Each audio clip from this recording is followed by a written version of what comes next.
Welcome back to the program. We are joined today by Alastair Crooke, a former British diplomat who also held diplomatic roles in the European Union, including the security advisor to the EU's special representative for the Middle East. And for anyone who wants to follow his work, go to his Substack, Conflicts Forum. So welcome back to the program. Thank you very much. Thank you. And welcome back to Europe. Thank you. Well, there's a lot of changes now happening across the Middle East, so I appreciate this opportunity to pick your brain. First of all, though, I wanted to ask more about the stability of Israel these days, because this seems that this grand plan to knock out key adversaries, including Iran, and also solve the Palestinian question, it's also resulting in Israel overextending and exhausting itself, at least to some extent. I was wondering how you see the position of Israel. I guess, more specifically, what domestic problems are you seeing? Well, I think we have to go. I mean, you've gone to the big picture first. But to do the big picture, I think we have to sort of pan out a little bit. And to say it is that Trump and Netanyahu are really joined at the hip in the way that they are configuring sort of policy doctrine now. And this policy doctrine is deliberately, it is supposed to be meaner, sharper, less, if you like, tolerant, less liberal, fast moving, breaking things. It is, if you like, a doctrine that deliberately ignores norms, laws. It ignores the United Nations Charter. It revels, if you like, in some way, in doing things that are unconventional. So even for the Americans here, you get someone like Tom Barrack when he's asked, "Yeah, but Israel is ignoring borders." He says, "Listen, what's the border? It's just a negotiating ploy at the table. It doesn't mean anything. We cross borders all the time. We ignore borders." So, I mean, we are in a different world, if you like. And there is a very close affinity between Trump and this Israeli element. And again, Tom Barrack, who is the envoy for Trump in the region, particularly in Syria, but also in Turkey and elsewhere. He explains that what we're talking about now is coerced submission by military means. We are going to coerce a submission on states, on Syria, on Assad, on Lebanon, other states too. And he says, in a sense, we are looking for, Israel is seeking a hegemony, a regional-wide, if you like, military hegemony. And that this hegemony, of course, the other side of the equation implies submission. You either dominate or you submit. And so Israel is not negotiating submission. It is imposing submission. And really, why I say the big picture? Because this is identical, if you like, with the Trump view. It also took a view. We heard that at I don't know if you were here then, but when Hegseth and Trump addressed the 800 generals that had been flown in to be lectured by the leadership. And I mean, it was very clear that they said, Trump said specifically, look, Vietnam, we lost because we were politically correct. But now we're not politically correct. So we are going to win. We are winning. Everywhere we are winning. Same with Afghanistan. We should have won Afghanistan. We really won in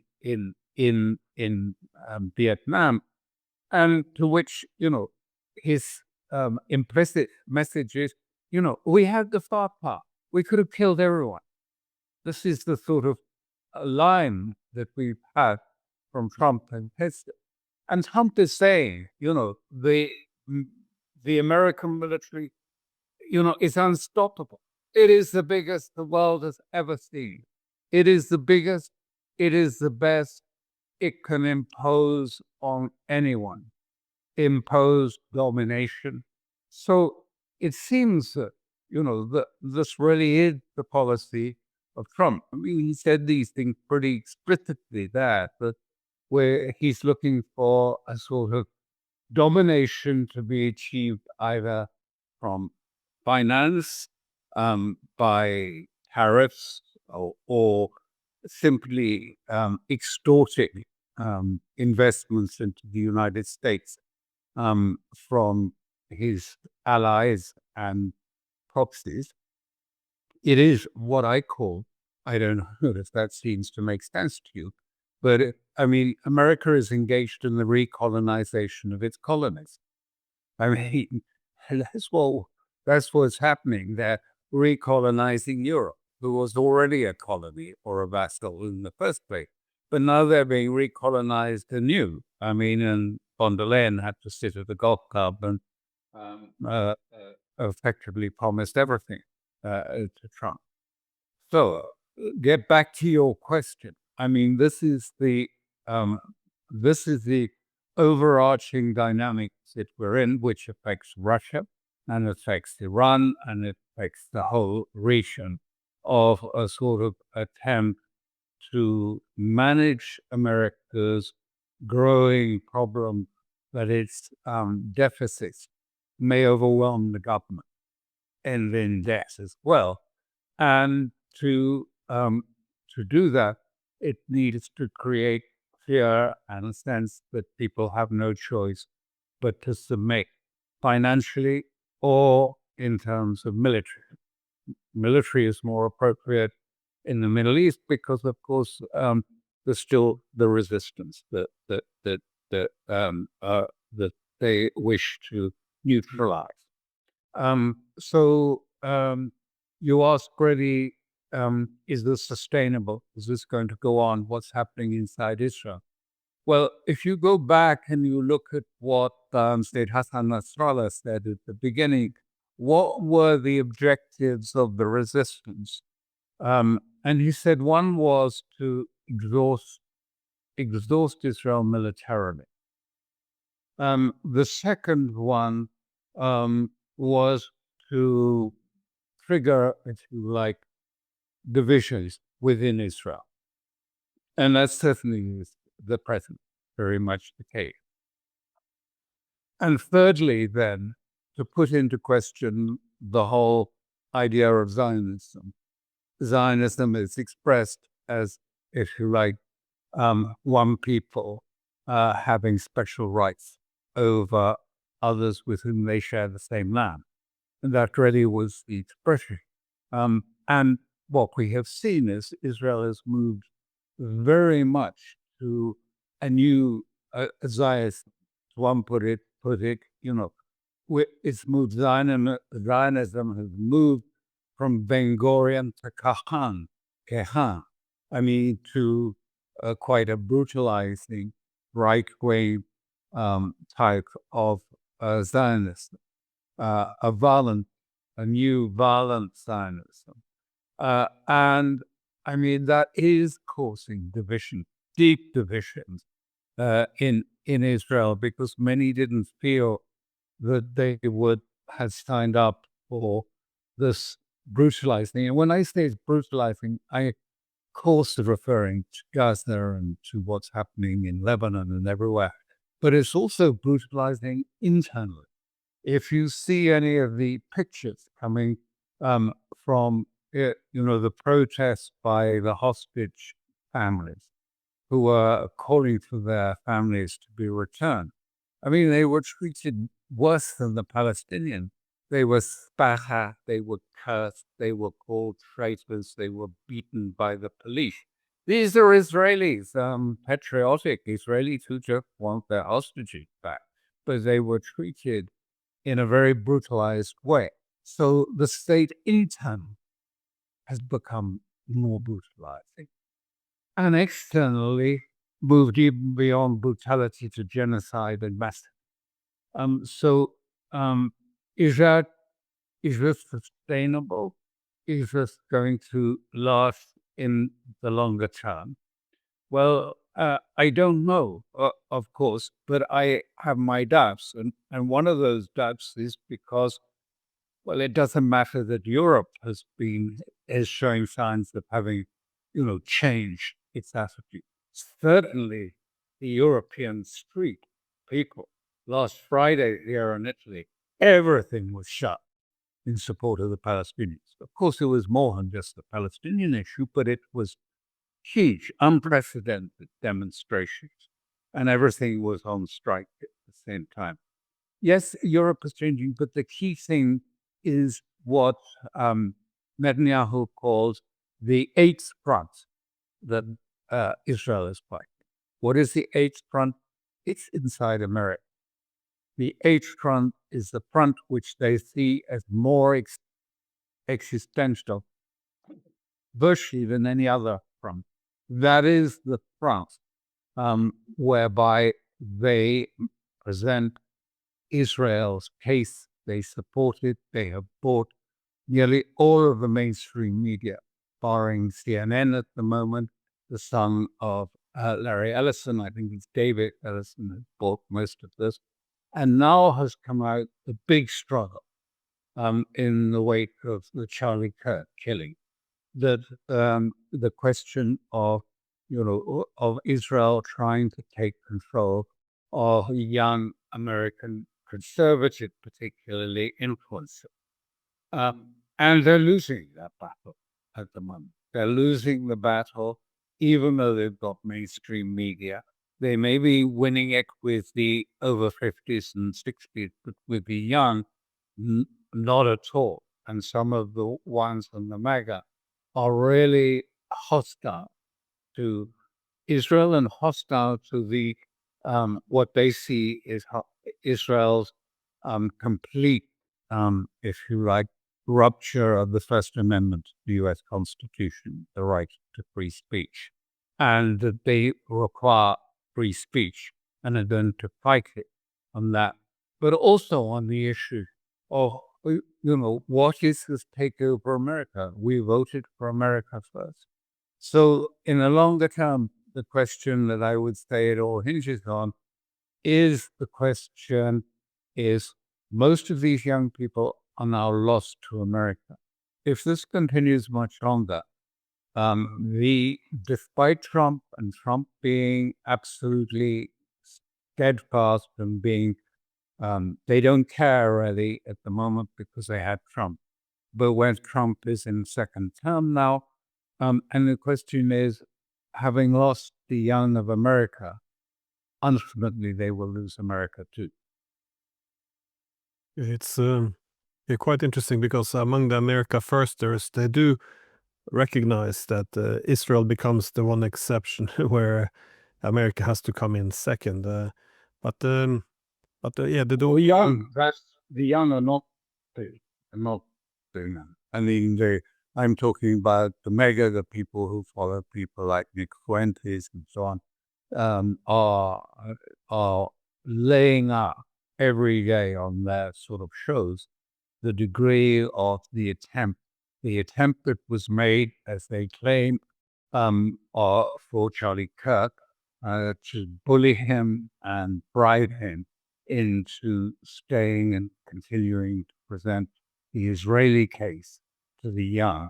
And now the anger that is coming because all of this is now out of public in the public sphere.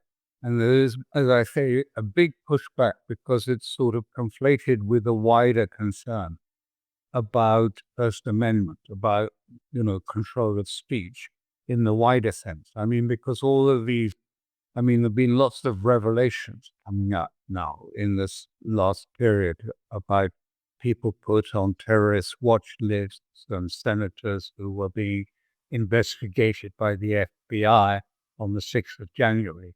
And all these things are now coming out. And so there's a lot of questions about, suppression and government control over speech and others. And Trump's in the middle of this.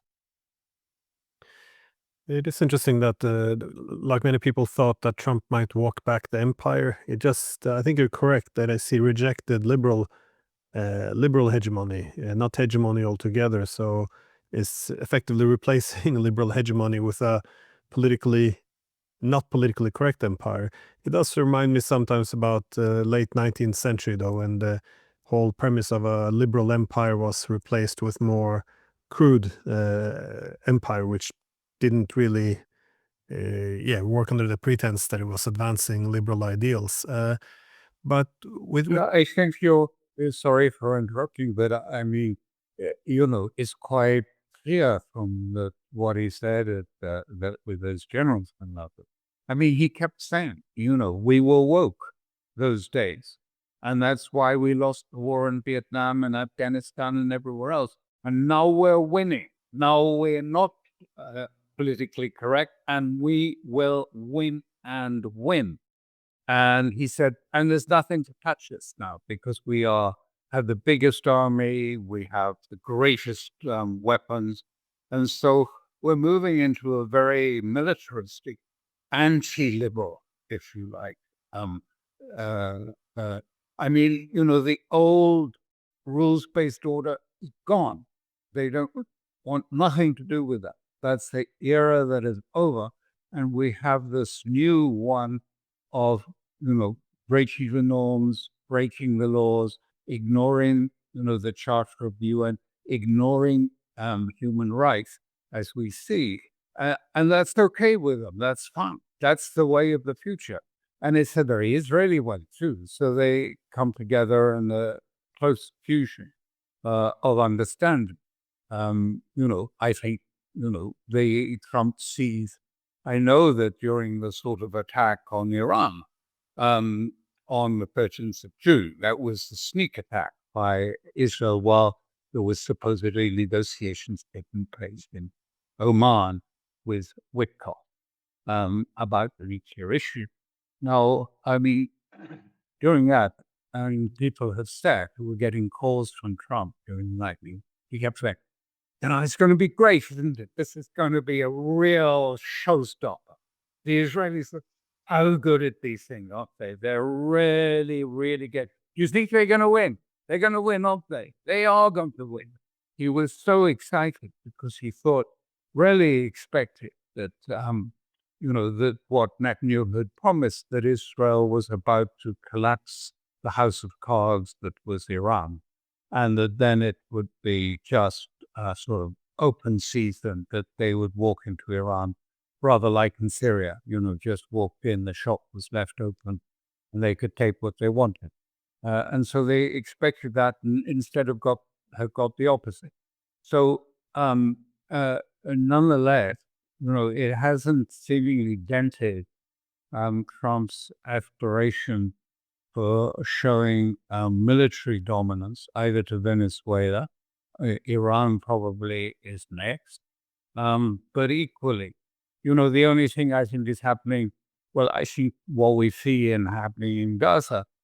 I'm maybe a little bit cynical, but I think it's because the Nobel Peace Prize people are about to announce the candidate on this weekend, I think it is. So everything is being rushed.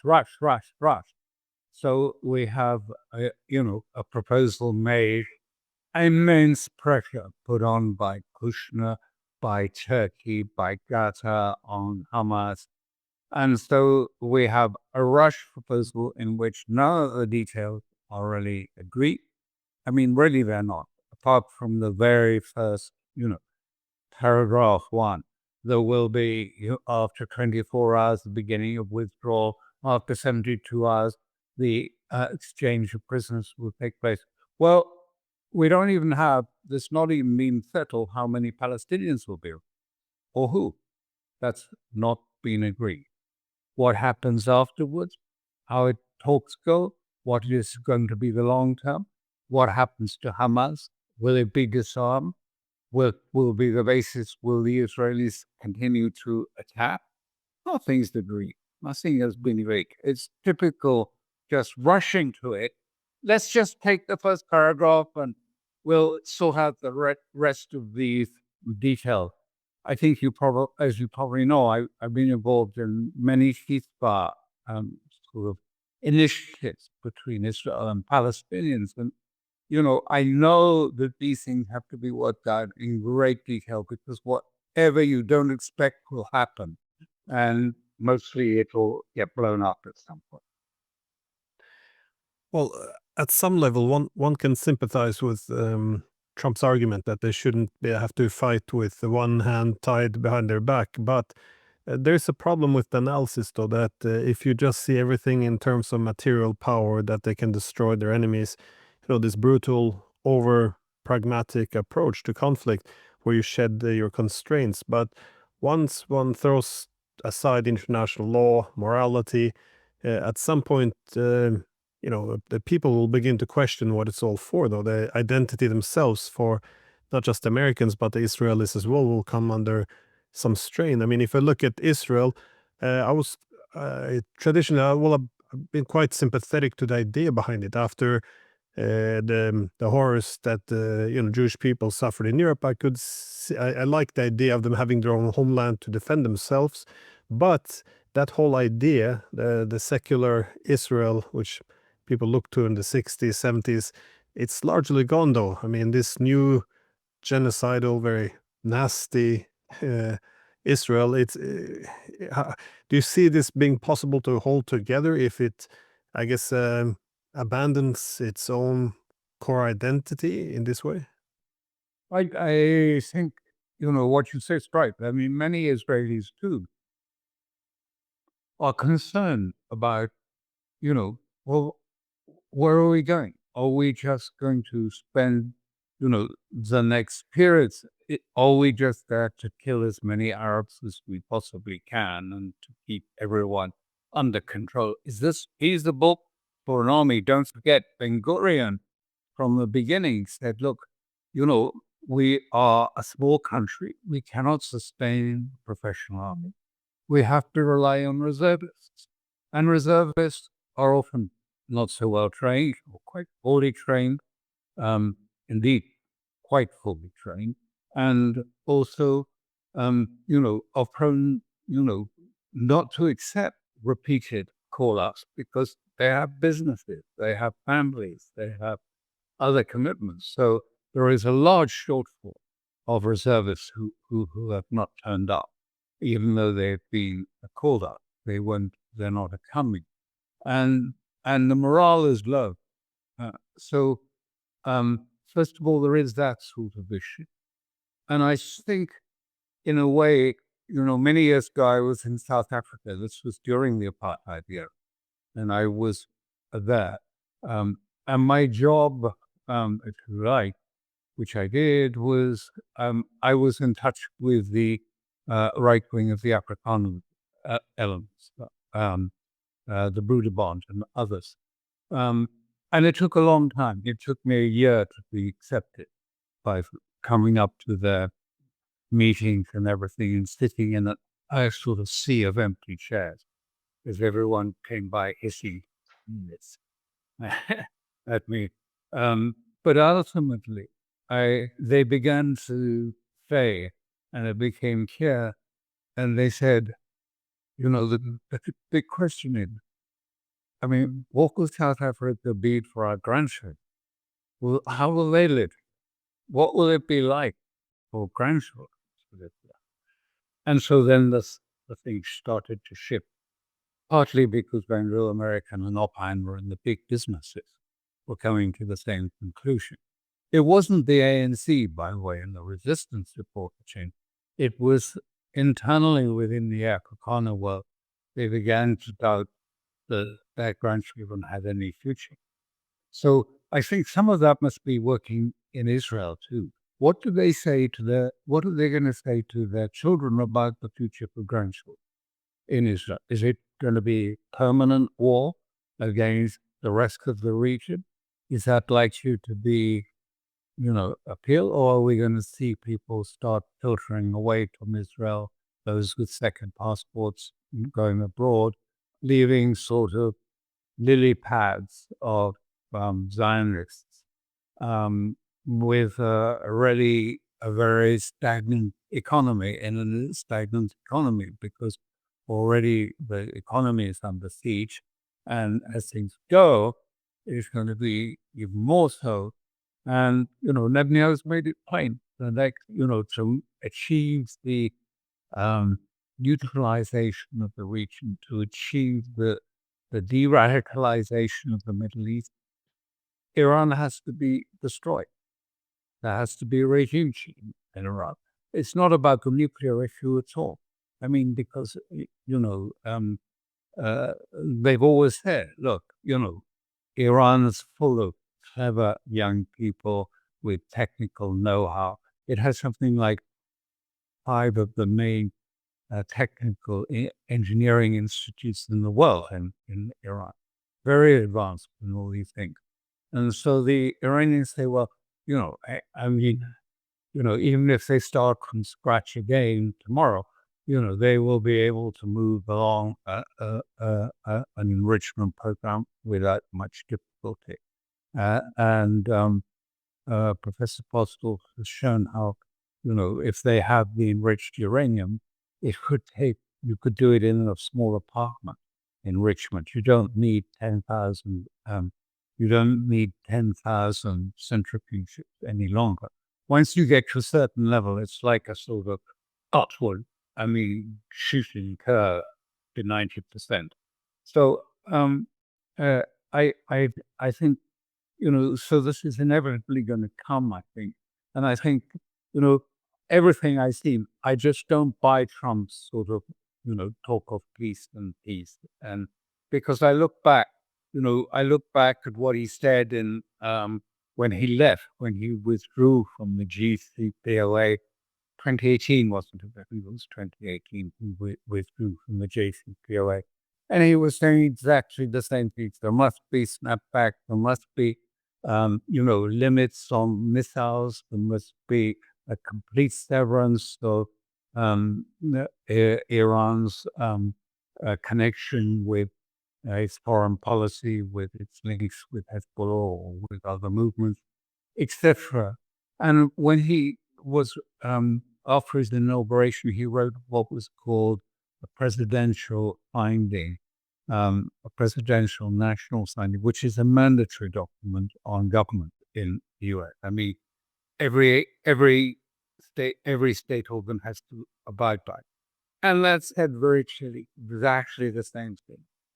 It ordered the State Department to work with partners for an early snapback of sanctions at the UN, that Iran would be held accountable for its failure to abide by the JCPOA, that they may not have missiles, they would have zero enrichment, da-di-da-di-da. It was all in that, and he signed it, I think, on the 14th of January. It was published in February, but it was signed earlier on. So, really, I think he is not, I think he is quite close. And I don't know how much your viewers understand, but it's worth just saying something. Snapback was triggered by the European 3, and it was triggered on the 28th of August. So 30 days later, it comes into effect unless there's a vote that actually supports the increase. Anyway, that vote, it's a procedural thing. It's not within the Security Council format. It's a procedural thing. It's deliberately put in like that as a format, as a procedural issue. And the vote was taken, and there was no support for the position. So snapback proceeds. But the point is that on the 18th of this month, the JCPOA dies. It reaches its natural death. The sunset clause comes in, and it's over. then, there will still be sanctions from America and so on. Yes. But the JCPOA, so now there's, a blank screen. And I think, this is not an accident. It is a blank piece of paper in front of Trump that he can write his own ultimatum to Iran. Either you capitulate or face military action. Maybe he hopes that they will capitulate. Probably he does think that they will, given that they're facing, the biggest army ever seen in the world with these huge forces that are unstoppable. I don't know, but I mean, it's the gamble.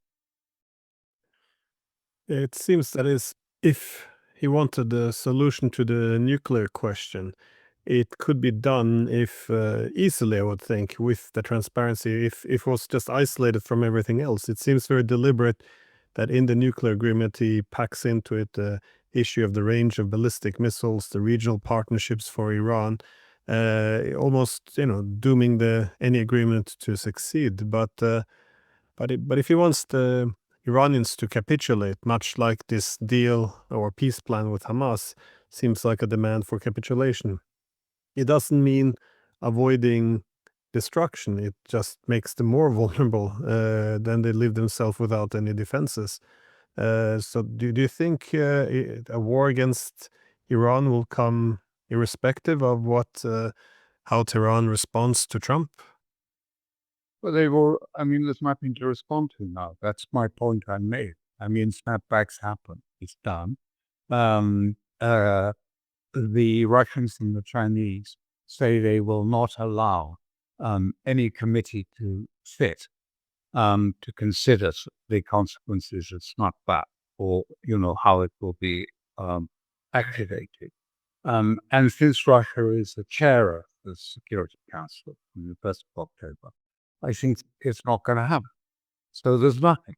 There's no diplomatic format or procedures or structures left at all. It's clearly there of everything like that. So I think, yes, it will come. I don't think he thinks that Iran is going to capitulate. So I imagine he is thinking about an attack. And of course, Netanyahu is encouraging this. He's saying, well, the Iranians now have ballistic missiles which can take a warhead 7,000 kilometers, add another 3,000 kilometers to that, and they could hit New York and Mar-a-Lago too. Yes. Pure sort of fear-mongering things. So, this is, it's clearly on the agenda. And Trump says that too, and Witkoff and Barak again. Tom Barak said very clearly, he said, look, I don't know if they're going to take Iran, but when you think about it, with Gaza and Hamas, effectively, without that, you can't really sort out the issue. You can't really finish off the problem that Israel faces. And Woodcock said the same in his interview with Tucker Carlson. He said, look, look around the region. This man in Syria. Now, he's a bit of an SOB, but he's our SOB now. Don't you understand? I believe he'll come into the Abraham Accords. And I know this seems unlikely, but I tell you, I think even Lebanon may come in to the Accords. But then he said, well, so we could have, full normalization. But then you have to deal with the irrationality of Iran, of its support for these other groups. And so without that, you're not going to get, and he said, if we could sort out Iran, it can explain how. Sorting out Iran, we'd have a quiet Middle East. Now, wouldn't that be epic? That's the word. Wouldn't that be epic if we could sort out Iran and then everyone would pour into the Abraham Accords and support and Israel's hegemony over the region would be established. So, I mean, it's pretty clear that because, first of all, Barack is no long-time friend of Trump and Witkoff's forces. So, these are people who, who've spoken to him about these things, talked to him, I think, quite a lot about these things. So, and you have to see it again in the bigger picture. That what was said yesterday by the Russian Ryabkov. I'm sure you'll follow that. He said, uh, it, there were a number of announcements, and all of them drew a line under the talks in April. They haven't worked. They don't any longer believe that Trump is interested or sincere in a new relationship, a qualitatively different relationship with Russia. So they feel that whole process, and it's stopped now. They're not going to go and talk or have any more sort of technical meetings. That stopped. And they also lamented the fact that, in terms of missile treaties, there's nothing. They haven't advanced. America has not advanced anything, not even sort of flights between the two capitals. So they've come to the conclusion, we must expect escalation by the Americans. This seems to be, given the mindset in this sort of new doctrine, as I say, trying to establish universal dominance, mainly for financial reasons, so that he can get, shake down the allies for more money, but also, impose conditions for tariffs and other things that will try and balance the outgoing in his on his capital account to cover the budget deficits, the deficit. Otherwise, I think the deficits will overwhelm the government. So this is his plan to sort of achieve a new structure. And now we see Russia, even, who was the most long-standing, and even when you were, I think, in Sochi, I mean, he was very emollient, I thought, towards the Americans. Very emollient. I mean, praising Trump and saying if Trump had been president in the second term, this wouldn't have been this war, forgetting that Trump actually initiated it in his first term. I mean, a deliberate lapse of memory, I suspect, by Bush, who you full well decided, it would be better just to skip over that and go down and say, of course, no, Trump, we have never had this war. But even though now it seems that, from these statements, that Russia has decided, it's over. We're not going to waste any more time trying to find that. Ryabkov, you know him, I'm sure, but he's a very sort of serious professional diplomat. My last question, though, is just if there is now yet another war against Iran, to what extent can Israel sustain another war? I'm not just thinking about the material destruction, which we saw now in the past war, but as a consequence, we also had mass immigration that is Israelis leaving Israel. We see economic challenges with this, but also the domestic tensions, the language many Israelis use now toward Netanyahu. It's quite. Sorry? It's almost disgusting. The anger and the feelings are very strong. You're completely right. I agree with what you're saying. Well, you're asking a question to which I cannot give a good answer. We know that the Americans have put in more THAAD missiles into Israel. They've been shipping vast amounts of weaponry and ammunition to Israel in this period. They have been positioning ships around Iran. They have been flying tanker aircraft into the Middle East, into Qatar, into the Udeid Air Base. So, all the signs are that war is imminent. And certainly that is the Iranian assessment, that war is almost certain. Now, when? I don't know.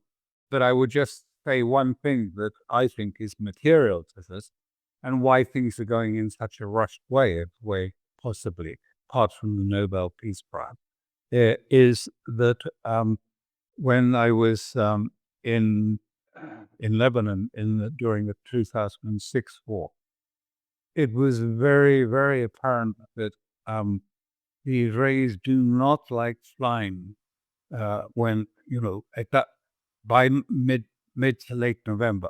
I mean, you're in deep mists and fogs, and the cloud level and rain, the cloud level is low and the rain is hard. And yeah, of course, they have, advanced aircraft, but they do not care to fly in those conditions. And as you know, the Iranians apparently lost their presidency from flying in such conditions. I mean, they are difficult. Yes, they have instruments, but how do you know they're okay? The Iranians already now, they used to spoof the GPSs, and now they moved completely away from GPS, so it's not available anywhere in Iran. They moved over to the Chinese version of the GPS last week, I think it was. So I think therefore I would say that if Israel doesn't do it in the next month or so, I mean, before late November, it looks like we're going to have quite a hard winter as well. But towards the end of November, then they're going to have to wait till spring, several months. Because in any case, you can't keep aircraft and men and ships sort of sitting on total readiness for war, but right through to. So they'll all have to go back and we'll have to come again. So I think there is, in that way, I had no knowledge of inside knowledge of dates or plans or anything like this. But this seems to me to be the obvious thing that that Israel, if it can, persuade the Americans to go for it before the weather changes, because waiting till next March, April, I mean, who knows what the political change the world will be like in a 3 months' time. So I imagine Netanyahu will probably sort of go for it if it's possible. And it may be possible. But if they go through with this war, you don't think Netanyahu's position will be challenged domestically? It all depends on the outcome of the war. And clearly, America is going to be, have much more. It won't be just a few token attacks on existing sites. I think we will see something much heavier. And it's quite likely Israel is thinking of it too. I noticed, I have no confirmation of it, but Colonel Wilkinson the other day said that some of his sources were commenting was surprised at the number of nuclear warheads that were being loaded onto Israeli submarines. That may be an attempt to sort of put pressure on the Iranians deliberately, possibly, but maybe not. I don't know. But, we don't know how this war might turn. And what then would happen? And what will be the reaction in Moscow and Beijing to a different sort, a different nature of a conflict? I'm not predicting anything. No, Gaza, because simply no one knows other than the actual actors in this event. But I mean, there are many uncertainties about it, because Israel must know. I mean, even if they have the same thing, Netanyahu has been speaking, saying, we are dominating after we had this victory over Iran in the 12-day war. I mean, they still, in Israel, it is regarded as a great victory. I mean, this is like, America continues to believe, its military forces are the best in the world and unstoppable. Most Israelis, not necessarily the military, believe that they rarely delivered a step back to Iran and blocked it in its face, although they do. INSS put out a report acknowledging that actually all the presumptions to the war on the 12th, 13th of June failed. It was supposed to bring down and collapse Iran, and it didn't. And indeed, they said with some remorse and saying, unfortunately, actually, the Iranians came together in a way they've never done before. This is in the Israeli report from its top security NGO. And they said, it was amazing how they all came together and supported the government. We saw no sign of a likely sort of attack, that would bring down the government. Nothing we saw. Nonetheless, the report concluded, we must overturn the government and we must go ahead with regime change. Completely contradictory.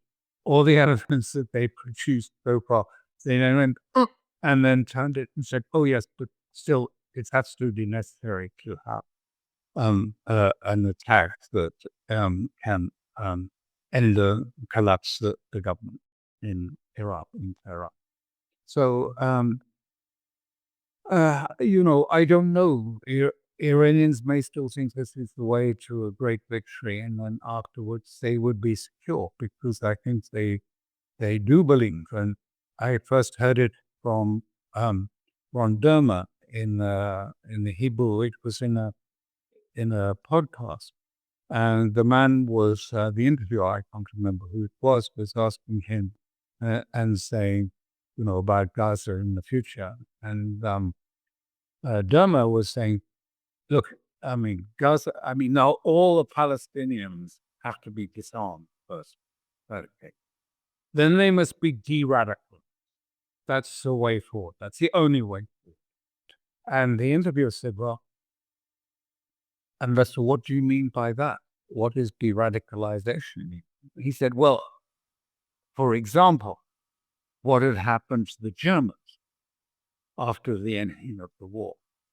And better still, because it's better example, the Japanese at the conclusion of the war. That's de-radicalization. Absolute searing humiliation and defeat. And then Netanyahu said it day before yesterday, almost exactly the same words as Burma had said. We need the de-radicalization of Hamas. They have to experience a complete, utter defeat. And the headline, by the way, on Channel 10, Hebrew News, was a melancholy complaint and said, we wanted submission. We were waiting for Hamas to see Hamas, to watch Hamas submit. And we don't see it. It didn't happen. When they thought that the Iranians would back the U.S.-Israeli bombing and topple the government and welcome them as liberators, I thought this was for propaganda purposes. That if they actually believe this themselves, that's a bit terrifying, though. You were hoping, I was kind of hoping that intelligence would be better. But just confirm, you think that the Israelis would be willing, also with America greenlighting it, to actually use nuclear? I'm not saying anything about that. But I just quoting offhand what was said. yeah. Because, who knows what the consequences be and what sort of weapons Iran has not declared. I don't mean nuclear weapons, but I mean some of their weapons. But, because in a way, nuclear weapons have become obsolete, in my view. Tactical nuclear weapons. If you want to destroy a whole country, altogether all at once. Yes. But really, when you look at something like the irrationality that Russia uses, which is non-nuclear, I mean, it is much better because you take out, and what we saw in the 12-day war was quite striking. The Iranian missiles could take out a target and leave all the buildings around it untouched. It was so accurate. It was precise, accurate, and the Russians have that capacity too.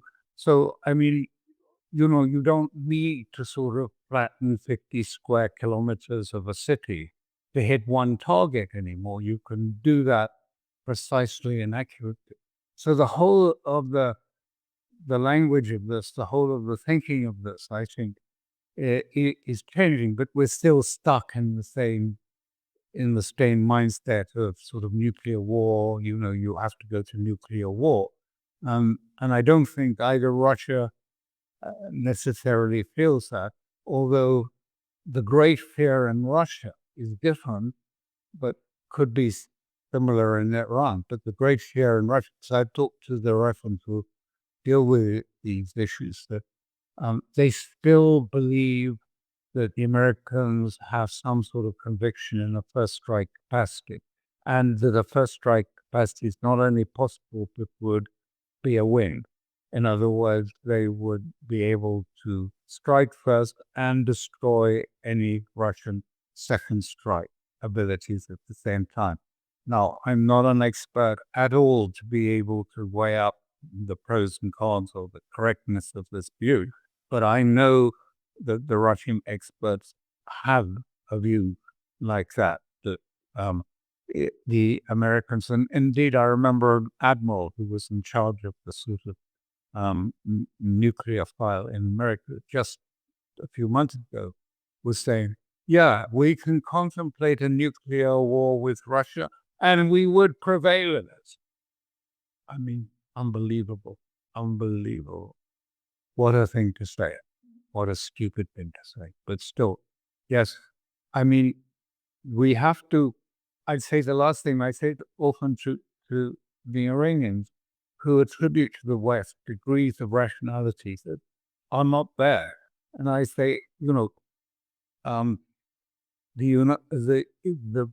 West is largely guided by emotivism and prejudice and irrationality and sort of, their sort of domestic calculations of the political advantage of the domestic scene. And, are they strategic thinkers in the West?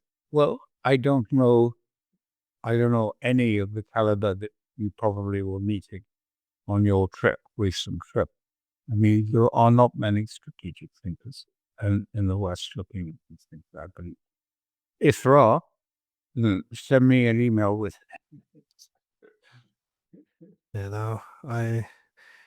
we seem to be going through a very period in the West of intense stress, and I'm not sure where's this gonna go, but the West is in this complete. I mean, it's breaking up. West is desperate and it's flailing around in stupid ways. Again, reinforcing what I'm saying. I mean, trying to sort of brinkmanship in the Baltic Sea and with the Baltic state. I mean, it's so stupid. We'll shoot down a Russian aircraft. I mean, we've got the guts to shoot down a Russian aircraft. I mean, the Turks did it and we can do it, and we need to all be on high alert. I mean, the scaremongering is just unbelievable in Europe. Well, thank you so much for letting me pick your brain for an hour.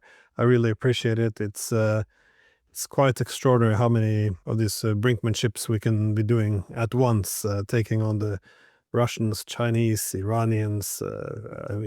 It's really Venezuela. Yeah, that seems to be possible lined up for next week. This can't go well, I think. But thank you so much again for your time. My pleasure. My pleasure.